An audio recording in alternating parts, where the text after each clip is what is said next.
Je vous rappelle brièvement ce que nous avons vu à la première heure. Dans Luc chapitre 13, on a vu que Jésus commente deux faits divers d'actualité et il dit finalement, de toute façon, tous les êtres humains vont finir leur vie quelque part, à un moment donné, et si on ne se repent pas, on va périr. Voilà. Pierre, lui, dans Acte 2, nous donne le message de l'Évangile, le premier message de l'Évangile, et les gens ont le cœur vivement touché.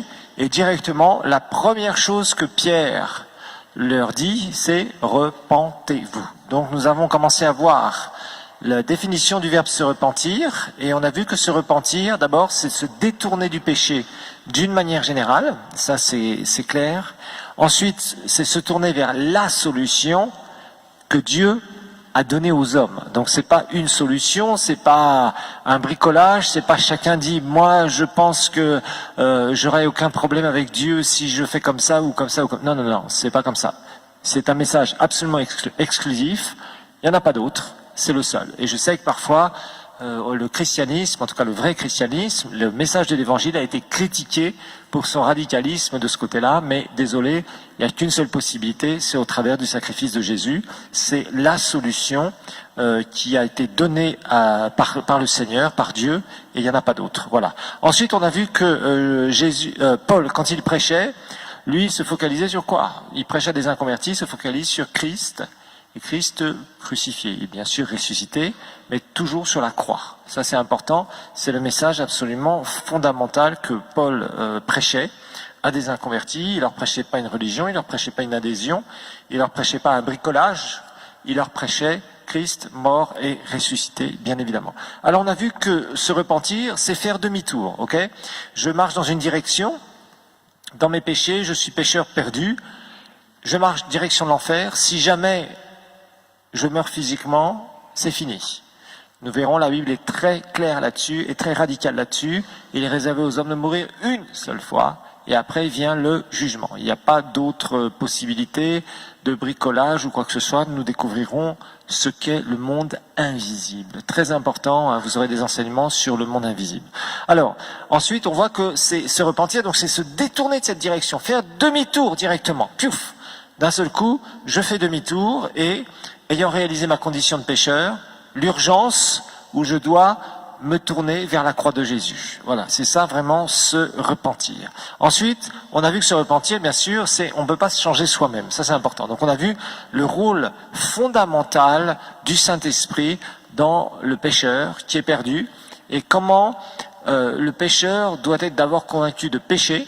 Ça veut dire qu'il est pécheur, qu'il mérite le jugement de Dieu, et la Bible est claire, la Bible nous dit que tous sont pécheurs, ils sont privés de la gloire de Dieu.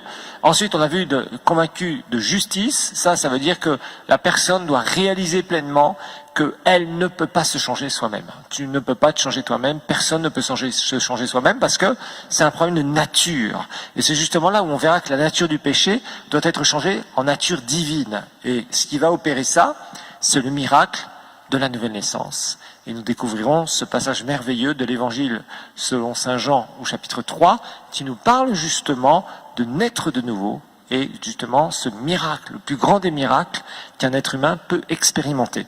Alors ensuite, nous avons vu bien sûr cette conviction de jugement. C'est très important aussi, ça va montrer aux gens, en quelque sorte, la personne réalise qu'il y a une urgence. Ça veut dire que je ne peux pas me dire, je vais te sauver, allez, je fais encore ce genre de péché pendant X temps, et après, je vais demander à Jésus de me sauver. Non. Ça marche pas. Le diable peut en profiter, tant qu'on est sa propriété, parce qu'un pécheur perdu, c'est la propriété du diable. Il est fils du diable, fille du diable, c'est ça. Il est dans les ténèbres. Il appartient aux ténèbres, comme nous allons le découvrir. Et pour sortir de ça, il va falloir un miracle. Et ce miracle, c'est la nouvelle naissance, et c'est là où Jésus dira, si un homme ne naît de nouveau, il ne peut entrer et ne peut voir le royaume de Dieu.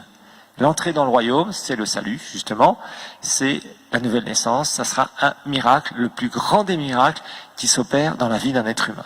Donc il faut être très clair sur le message du salut. En tout cas, ici à l'Institut biblique, on veut être très très très clair par rapport à ça, parce que quand vous allez témoigner de Jésus, il faut que ce soit très clair. D'abord, il faut que ce soit clair pour vous, si par exemple, il y a certains étudiants, ils m'ont donné ces témoignages, et en écoutant ces cours sur la repentance, sur la nouvelle naissance, ils m'ont dit, pasteur, j'ai réalisé que j'étais pas sauvé à ce moment-là. Bon, j'étais un bon adhérent à l'évangile, mais j'avais pas vraiment eu ces convictions-là.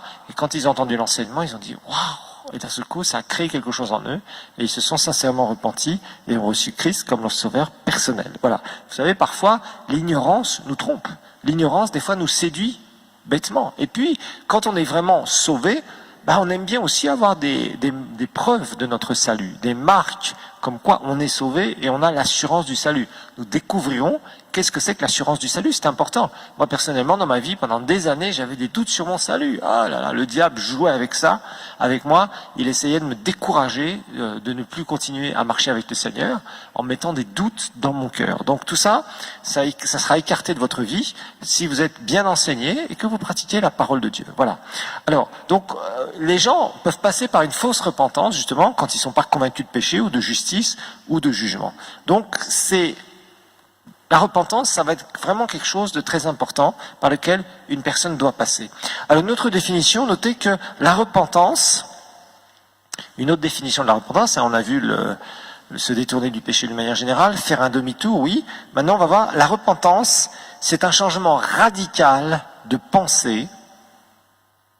La repentance, c'est un changement radical de pensée, de sentiment. Donc la repentance est un changement radical de pensée, de sentiment, de motivation. Donc la repentance, c'est un changement radical de pensée, de sentiment, de motivation et de comportement par rapport au péché. Donc la repentance, c'est un changement radical de pensée, de sentiment, de motivation et de comportement par rapport au péché. Donc changement radical de pensée, sentiment, motivation et comportement par rapport au péché. Ça aussi, on va étudier cela en détail et je vais vous montrer ce changement de pensée. Quand quelqu'un se repent vraiment par rapport au péché, il dit il veut plus de ça. Okay, ses sentiments par rapport au péché, c'est pareil. Les motivations aussi. Il dit non, maintenant je veux plaire à mon Dieu, je veux plus me comporter comme ça. Donc il y a un changement de comportement, il y a un changement de sentiment, il y a un changement de façon de penser. Quelqu'un qui voit le péché comme quelque chose qui n'est pas grave, il s'est pas repenti, je suis désolé. Et il y a des gens comme ça. Il y a des gens qui, ils s'approchent du Seigneur, il y a quelque chose qui est en train de se passer dans leur vie, mais on sent qu'ils ne haïssent pas le péché.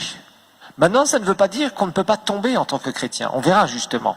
On verra que des fois, il y a des chrétiens qui chutent, mais justement, l'important, c'est de savoir qu'est-ce qu'on va faire une fois qu'on a chuté, si on a chuté dans le péché. Voilà, ça c'est important aussi, parce qu'il ne faut pas continuer. À ce moment-là, on risque d'être dans une condition qu'on appellera de rétrograde. Et je vais vous expliquer tous ces termes très précisément. Alors maintenant, on va voir la définition du péché.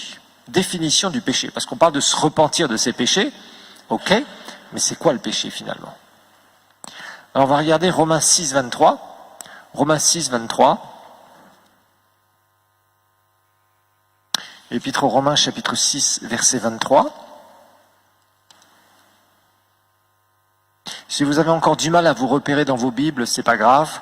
Vous allez avoir tout ce qu'il faut. On va reprendre les bases, comment nommer un verset, un livre, etc. Je vous ferai un petit cours là-dessus. Ça vous aidera un peu dans comment aborder la Bible. Voilà, tout simplement. Sur des bases vraiment toutes simples. Parce que certains, je sais que vous êtes habitués à ouvrir vos Bibles, d'autres c'est un peu compliqué. Et puis vous aurez les cours sur le survol du Nouveau Testament, ensuite le survol de l'Ancien Testament, où tous les livres de la Bible vous seront détaillés.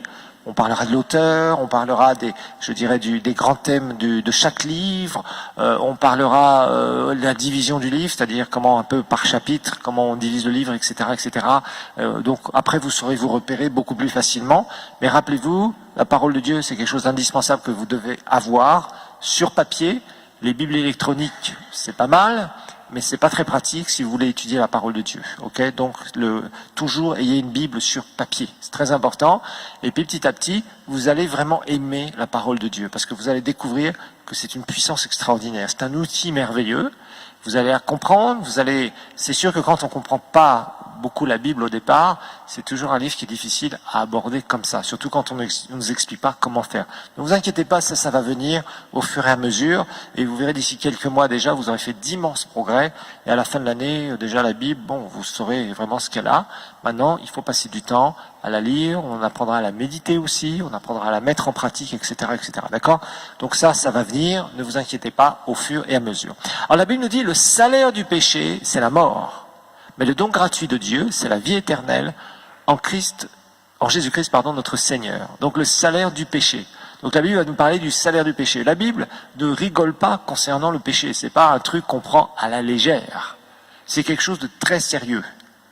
C'est ce qui a mis Jésus à la croix. Le péché, notre péché. Et c'est quelque chose qui est très sérieux, qu'il va falloir bien réaliser. Alors souvent, quand on parle de ce mot péché, bon, il y a tout un tas d'idées.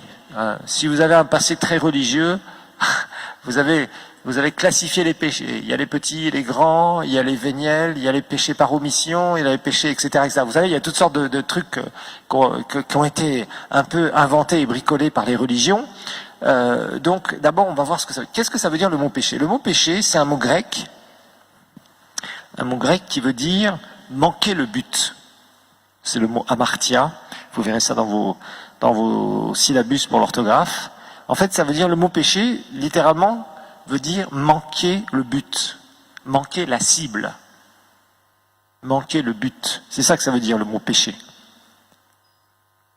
Le verbe péché, pour être plus précis, le verbe péché veut dire manquer le but, manquer la cible. Voilà, c'est ça que ça veut dire. Quand vous parlez de péché, c'est ce que ça veut dire. Manquer le but, manquer la cible. Voilà, c'est comme quand on était gamin, on tirait avec des cailloux sur quelque chose, et surtout les garçons, hein, les filles, vous avez jamais fait ça. Vous voyez, on vise, par exemple, on met une bouteille quelque part, puis on s'amuse avec des copains pour tirer vers la bouteille.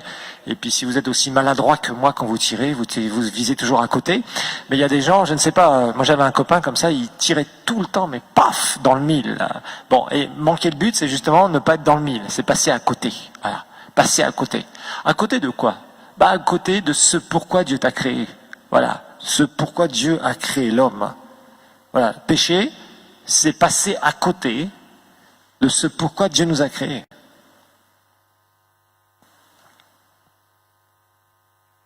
De ce pourquoi Dieu nous a créés.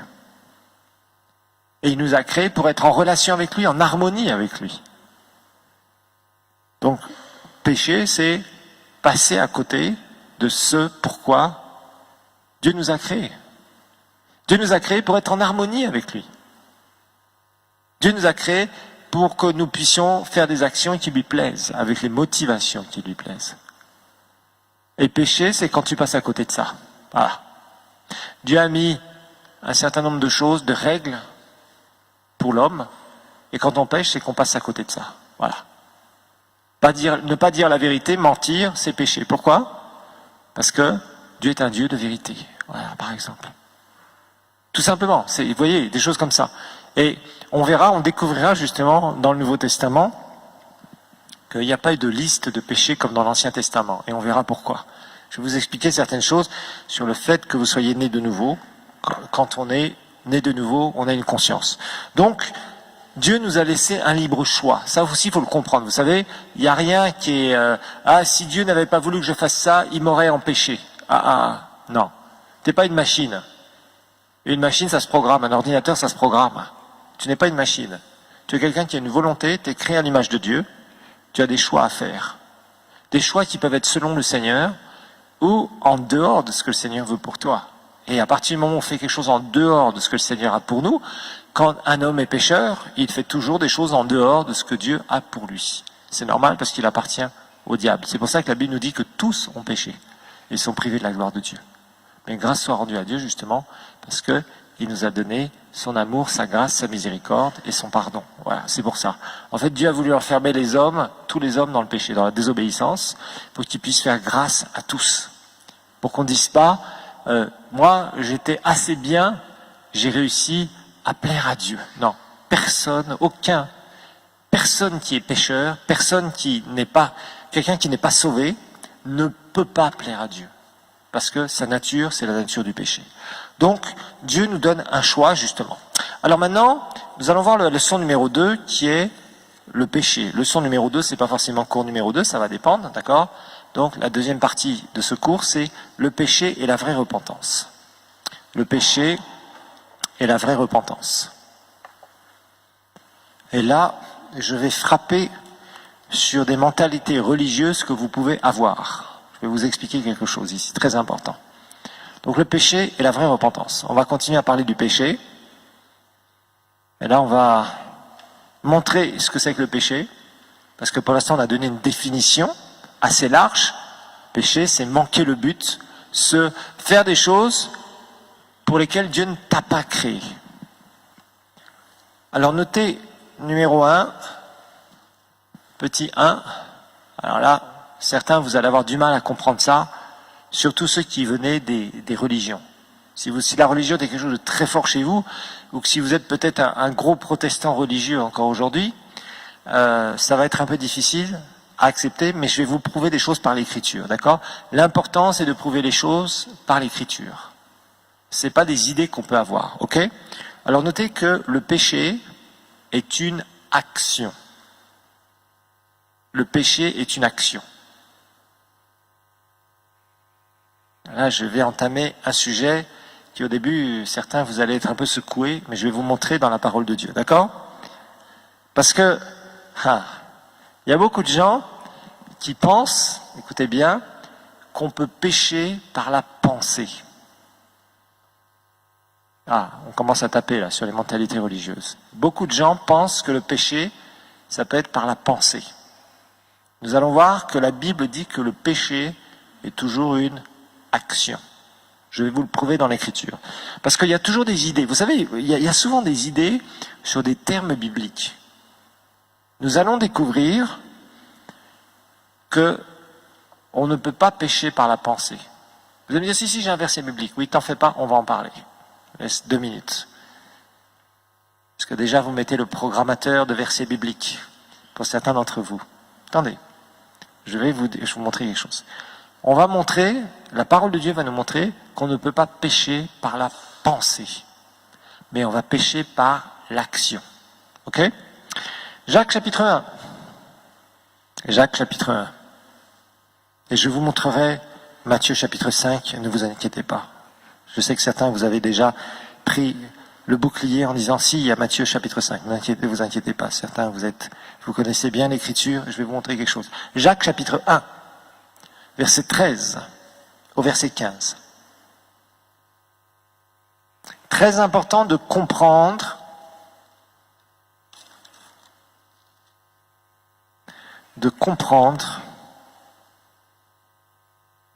le processus du péché. Et je vais vous amener à comprendre l'écriture. D'abord, je vais vous montrer certaines choses, que le péché est une action. Le péché n'est pas la pensée. On va le découvrir, et je vais vous piéger, entre guillemets, si vous croyez pas à l'écriture, par un texte. Et je vais vous montrer quelque chose qui va vous dire, ok, on y va. D'abord, on va expliquer ce qu'est le péché par rapport justement à ce que la parole de Dieu dit ici, Jacques 1, 13 et jusqu'au verset 15. Regardez bien, que personne, lorsqu'il est tenté, ne dise c'est Dieu qui me tente. D'accord? Déjà, ça c'est une chose que Jacques explique. Car Dieu ne peut être tenté par le mal et il ne tente lui-même personne. Verset 14.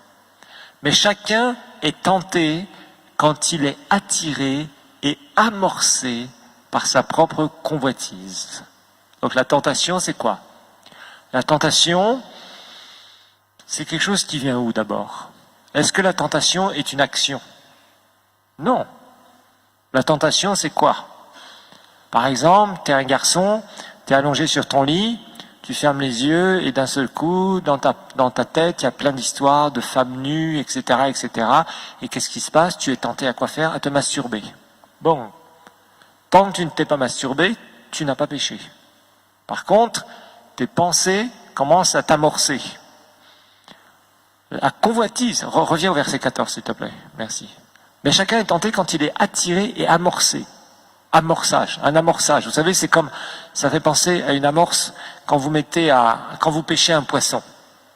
Quand vous pêchez un poisson, qu'est-ce que vous faites avec une canne à pêche? Vous prenez un bambou, vous mettez un fil et vous mettez un crochet. Et au-dessus du crochet, vous mettez quoi?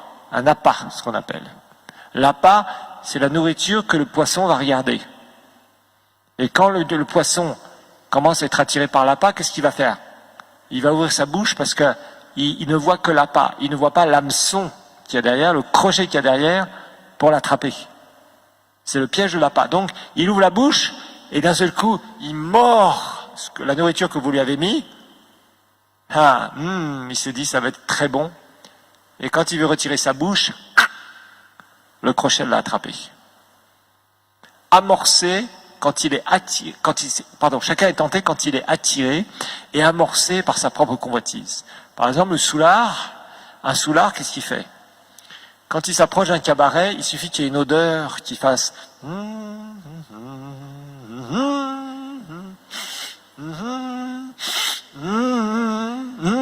et directement, il est comme attiré, comme un aimant. Pourquoi? Parce qu'il est amorcé par sa propre convoitise. Quelqu'un qui tient une caisse dans une société, il se dit, bon, ça c'est pour la société, et ça sera pour moi. Vous voyez ce que je veux dire? Il est attiré par quoi? Essayer de voler, par exemple, si c'est quelqu'un qui a un problème de vol. Partout, par exemple, quelqu'un qui fume, il suffit qu'il y ait une odeur de cigarette quelque part, de fumée, d'un seul coup, il y a quelque chose qui se passe en lui. Un drogué, c'est la même chose. Vous voyez, partout, quand il y a du péché, il y a d'abord la tentation. Il y a l'esclavage du péché, comme dans le bas. Il est amorcé par sa propre convoitise. Regardez bien. Verset 15. Puis la convoitise. Regardez bien. Puis la convoitise. La convoitise, c'est quoi? C'est des sentiments, c'est des pensées, c'est des images. Vous savez, dans notre cerveau, on a une capacité qui s'appelle l'imagination.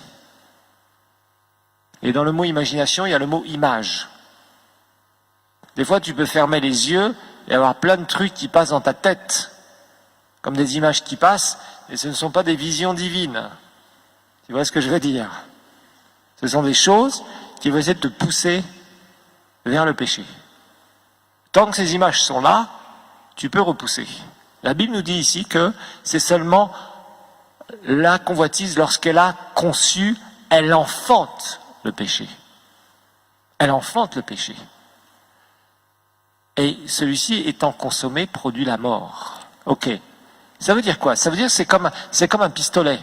Un pistolet tout seul, il peut rien faire. Il ne pourra jamais tuer quelqu'un. Par contre, si vous mettez une balle dans le pistolet, il y a une potentialité de tuer quelqu'un. Mais si personne n'appuie sur la gâchette, une arme qui est chargée avec des balles n'a aucun pouvoir toute seule. C'est seulement si quelqu'un vise quelqu'un d'autre et appuie sur la gâchette. C'est la même chose. La convoitise, c'est que tu mets une balle dans ton fusil, entre guillemets. Et quand la convoitise, justement, elle conçoit, c'est là où tu appuies sur la gâchette, PAM! Et c'est là où le péché est conçu. Le péché est conçu. Comme je sais que vous êtes très attentifs quand j'enseigne ça, parce que j'ai tout à fait, j'ai l'habitude par rapport à ça. Allez, je vais faire semblant de ne pas vous piéger, d'accord? Qui croit que la colère est un péché ici? Ah, vous mentez là. Personne ne lève la main. Allez, je répète ma question. Je vous piège. Qui croit que la colère est un péché? Allez, allez, levez vos mains. Voilà. Je vois les autres, vous êtes des menteurs. Vous y croyez aussi. Mais ça, en général, les chrétiens qui citent le verset 28 ne pratiquent jamais verset 29. J'ai jamais vu un chrétien pratiquer verset 29. C'est ça que je ne comprends pas très bien, vous voyez? Ni d'ailleurs le verset 30. Donc si vous dites que le verset 28, vous le pratiquez précisément, n'hésitez pas à pratiquer le verset 29 et le verset 30. Et venez nous voir après, vous nous direz ce que ça fait. Bon, c'est pour ça que, vous savez, quand on prend des versets bibliques, on peut leur faire dire n'importe quoi, franchement. Qu'est-ce que Jésus va vouloir dire? Jésus va utiliser quelque chose, il va prendre une exagération volontaire pour expliquer quelque chose. Il va s'adresser à des pécheurs propres justes, religieux jusqu'à l'ADN de leur cellule qui s'appelait les pharisiens. Voilà, c'était des gens tellement religieux, les pharisiens, tellement religieux. Donc Jésus va leur expliquer quelque chose ici. Jésus leur dit, voilà, en fait, vous êtes des pécheurs. Et ils ne voulaient pas, vous savez, le jour où Jésus a dit aux pharisiens, vous avez pour père le diable, ils sont énervés. Et il leur a dit clairement, vous avez pour père le diable. Oui, parce que c'était des pécheurs perdus qui se pensaient des propres justes. Donc, le Seigneur a dû à plusieurs reprises leur expliquer. D'abord, sachez une chose, dans les évangiles, Jésus s'adressait à des personnes qui étaient morts spirituellement, des pécheurs. Il n'y avait pas de gens nés de nouveau dans les évangiles. Ça n'existait pas. Personne n'était né de nouveau dans les évangiles. Pourquoi? Parce que pour naître de nouveau, il fallait d'abord que Jésus se donne à la croix. Dans Matthieu 5, Jésus ne s'était pas donné à la croix. Donc il s'adressait à des pécheurs. En fait, le Seigneur a dû au départ, vous savez, avec les religieux, il y a une chose, d'ailleurs vous apprendrez ça dans un très bon cours dans évangélisation personnelle avec Ray Comfort, c'est un Australien, un Néo-Zélandais pardon, qui a immigré aux États-Unis, il est un très bon évangéliste. Il explique que la loi divine, la loi de Dieu, doit amener à la conscience du péché. Voilà. Et là, Jésus avait affaire à des gens qui étaient sous la loi de Moïse, qui étaient des pécheurs perdus, des religieux terribles. D'ailleurs, rappelez-vous d'une chose, ceux qui ont mis Jésus à la croix, ce n'étaient pas les prostituées. Ceux qui ont mis Jésus à la croix, ce n'étaient pas les douaniers corrompus. Ceux qui ont mis Jésus à la croix, c'étaient les religieux. Vous êtes très silencieux ce soir. C'était les religieux qui ont condamné Jésus. C'était eux qui voulaient sa peau. Pourquoi? Parce que la religion est la vraie puissance de Dieu, la vérité. La religion ne supporte pas la vérité. C'est pour ça d'ailleurs que Satan a mis des esprits, les esprits sataniques les plus puissants sur la terre, ce sont les esprits religieux. Si tu veux lutter contre le péché, comment vas-tu faire? À partir du moment où tu commences à convoiter, si tu es pécheur perdu, tu es foutu. Combien de fois vous avez vu, même des gens de votre famille ou des amis, des gens des fois qui n'avaient pas de problème, et d'un seul coup, qui n'étaient pas sauvés, d'un seul coup, ils se mettent dans des trucs, vous ne les reconnaissez plus, comme ça. En quelques mois, ils dégringolent dans des histoires de péché jusqu'au cou. D'un seul coup, tu découvres que... Et vous savez, ici, je vais parler de quelque chose ici, c'est l'homosexualité. L'homosexualité est cachée ici. C'est devenu quelque chose, c'est très caché parce que ici au Burundi, c'est repris par la loi, c'est pénal. Mais les gens, des fois, vous allez découvrir des trucs, ou des gens qui sont à l'étranger, des jeunes Burundais ou Burundaises qui sont à l'étranger. Quelques temps plus tard, tu apprends qu'il est dans l'homosexualité, mais tu dis, mais qu'est-ce qui s'est passé? C'était un garçon du quartier, c'était quelqu'un de bien. Tu dis, qu'est-ce qui s'est passé? D'un seul coup, un jeune qui était là avec toi, il fait ses études. 2 ans plus tard, tu le vois, il est en train de détruire sa vie avec l'alcool. Complètement alcoolique. Tu dis, mais qu'est-ce qui s'est passé? Pourquoi? Le pécheur est esclave du péché. Et Jésus dit ici, en fait, si vous voulez lutter contre le péché en tant que pécheur, le seul moyen, si ton œil droit, qui peut-être t'a amené à convoiter quelqu'un, et tu vas tomber dans le péché ou tu es tombé dedans, si c'est pour toi une occasion de chute, prends une machette, enlève-le. C'est pour ça que je vous dis, les gens qui citent Matthieu 5, 28, dites-leur, pratiquez Matthieu 5, 29 et Matthieu 5, 30, s'il vous plaît, devant moi. Voilà, comme ça, vous êtes tranquille. Et vous verrez qu'ils vont dire, non, mais en fait, tu sais, Jésus, nanana. Bah oui, Jésus parlait d'une façon figurative, dans le sens où il disait, finalement, si un pécheur perdu veut lutter contre le péché, il devra faire quoi? Arracher son œil? Ok? Ensuite, verset 30. Ta main droite est un problème? Tu as volé? Coupe. Comme ça, tu ne pourras plus voler. Tu n'auras plus ta main. Voilà. Ton pied, paf, tu coupes ton pied. Ton sexe, tu coupes ton sexe. Vous voyez ce que je veux dire? Donc finalement, Jésus dit aux gens, mutilez-vous si vous voulez ne pas pécher, Soyez des handicapés. Auto-handicapez-vous. C'est ce que Jésus dit ici ou pas? Coupe. Est-ce que c'est pas le Seigneur qui dit coupe ta main? Ça s'appelle de l'automutilation. Ça veut dire que je coupe des membres qui me dérangent. Est-ce que Jésus ne nous a pas créés avec 2 mains et 2 yeux? Bien sûr. Est-ce que c'est lui qui voudrait qu'on se coupe les mains, les yeux, les pieds et tout le reste? Bien sûr que non. Ce que Jésus disait ici dans ce texte, il disait, un pécheur par nature est attiré vers le péché. C'est comme un aimant avec le métal. Tu ne peux pas empêcher un morceau de métal d'être rapproché par un aimant. Il y a une force invisible, il a été magnétisé pour ça, tu ne peux pas faire autrement. Tu ne peux pas lui dire, aimant, arrête d'attirer le métal. Mais arrête de l'attirer.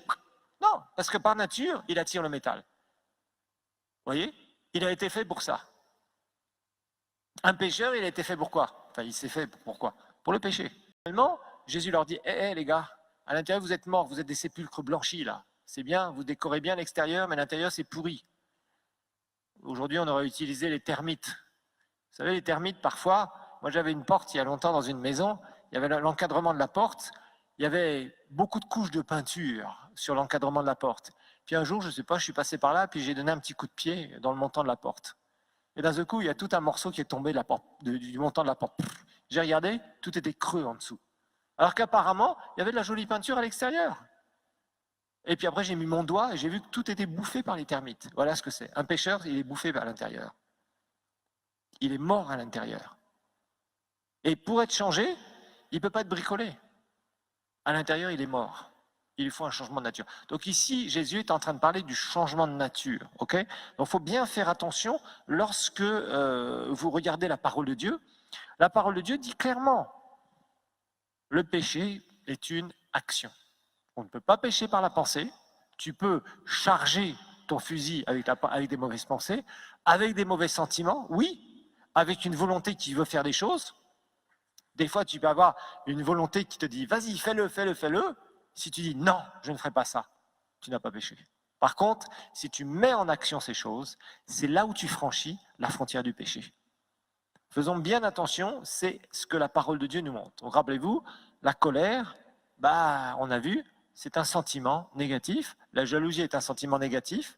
Mais si tu ne mets pas en action ces choses qui parfois te rongent, si tu t'en débarrasses, à ce moment-là, tu peux et tu ne pécheras pas. Ok? Par contre, si tu les mets en action, c'est là où le péché prend sa puissance. C'est ce que Jacques nous disait tout à l'heure. Voyez? Donc la pensée n'est pas le péché. La colère n'est pas un péché. Donc ne dis plus, Seigneur, pardonne-moi pour mon péché de colère. Ou je prie pour que tous ceux qui ont ce péché de colère. C'est comme le péché de la paresse. Hein? Non, la paresse, c'est une attitude, voilà, tout simplement, qui nous amène à ne pas faire des choses qu'on devrait faire pour produire. Voilà. Hein, il y a des gens qui chassent l'esprit de la paresse, l'esprit de la colère, l'esprit de ceci et l'esprit de cela. C'est pas, vous savez, il y a une chose que vous apprendrez. La chair ne se chasse pas, elle se soumet. D'accord? Donc, la colère, tu peux la dominer, tu vas apprendre à la dominer justement, et les sentiments négatifs, tu peux les dominer au fur et à mesure. Mais il va falloir que tu grandisses spirituellement. On verra que c'est la bataille entre notre nature spirituelle et notre âme. Oh, quel mot, âme. Nous découvrirons ce que c'est, notre personnalité. Et on va voir qu'il y a une bataille entre les deux, voilà. Et plus tu grandiras dans l'esprit, plus tu commenceras à maîtriser justement ta personnalité, et plus tu pourras donc maîtriser le genre de sentiments négatifs qui peuvent venir contre toi, pour éviter justement de te mettre dans le péché. Voilà, tout simplement. Le péché est une action. Ok, il faut bien retenir ça. C'est important et vous verrez beaucoup de passages. Jésus a été tenté comme nous en toutes choses, sans jamais commettre de péché. Rappelez-vous, c'est ce que la Bible nous dit. Jésus a été tenté dans le désert juste avec le diable, vous vous rappelez? Et il a été tenté. La tentation n'est pas le péché. Et la tentation, c'est bien des mauvaises pensées. C'est bien des choses qui font pression sur ta personnalité pour mettre en action ton corps. Voilà. Pourtant, c'est bien dit, hein, vous relirez Luc chapitre 4, entre autres, et vous verrez comment le diable a tenté Jésus dans l'esprit pour essayer que Jésus l'adore, hein, quand il lui dit je vais te donner tous ces royaumes parce qu'ils m'ont été donnés, il disait une vérité. Mais il voulait que Jésus l'adore. Et Jésus a refusé. Il a dit non, tu adoreras seulement le Seigneur, l'Éternel, ton Dieu. Voilà. Mais pourtant, c'est des pensées qui sont venues sur lui, qui sont venues assaillir Jésus dans son esprit, au niveau de son âme et au niveau de son corps, à propos du pain. Voilà, transformer les choses en pain, voilà, tout simplement. Voilà, ok, vous avez eu votre deuxième cours. On se revoit samedi matin, 7h30 pour la prière, 8h top pour le démarrage des cours. Bonne soirée à tous. N'oubliez pas, inscrivez-vous, hein, si vous n'êtes pas encore inscrit, ramenez vos bulletins d'inscription le plus tôt possible. Et puis, le reste, petit à petit, vous allez découvrir les cours. Si vous n'avez pas eu le curriculum, on vous le donnera même encore samedi prochain.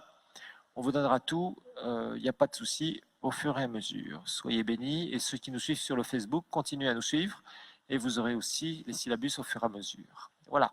Alors ici, les syllabus, donc vous devez les acheter au fur et à mesure. Hein. C'est 100 francs par page de syllabus. Donc il y a par exemple 6 pages pour la repentance, vous voyez, des choses comme ça. Il y a des syllabus qui font beaucoup plus, il y a des syllabus qui font moins. Donc vous vous renseignerez. À partir de samedi, tout sera disponible, en tout cas pour les syllabus. Soyez bénis. Bonne soirée à tous.